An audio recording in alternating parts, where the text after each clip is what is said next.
Indian navy నుంచి notification అయితే వచ్చేసింది. ఇది పూర్తిగా ఆఫీసర్ స్టేజ్ నోటిఫికేషన్ అనమాట. దీనికి application dates 29th May 2026 to 18th June 2026 వరకు అప్లై చేసుకోవచ్చు.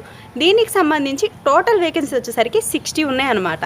దీనికి సంబంధించి అప్లై చేసుకోవాలి అంటే unmarried males and female candidates are eligible.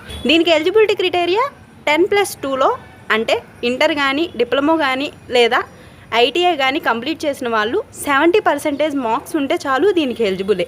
అలాగే దీనికి సంబంధించి జేఈఈ మెయిన్స్లో కంపల్సరీ పార్టిసిపేట్ చేసిన వాళ్ళు అడ్మిట్ కార్డ్తో సహా మనము అటెండ్ అవ్వాలి. ఏజ్ లిమిట్ 2 July 2007 నుంచి 1 Jan 2010 వాళ్ళు మాత్రమే ఎలిజిబుల్. దీనికి సంబంధించి సెలక్షన్ ప్రాసెస్ వచ్చేసరికి షార్ట్ లిస్ట్ ఉంటుంది, దాని తర్వాత ఎస్ఎస్బి ఇంటర్వ్యూ ఉంటుంది, దాని తర్వాత మెడికల్ ఎగ్జామినేషన్ ఉంటుంది, దాని తర్వాత మెరిట్ లిస్ట్ ఉంటుంది. దీనికి సంబంధించి ఇంకేమైనా ఇన్ఫర్మేషన్ కావాలి అంటే స్క్రీన్ మీద కనిపిస్తున్న మన నెంబర్కి కాంటాక్ట్ అవ్వండి లేదా వాట్సాప్ చేయండి. నేను కంపల్సరీ మీకు రిప్లై ఇస్తాను లేదా కమెంట్ చేయండి.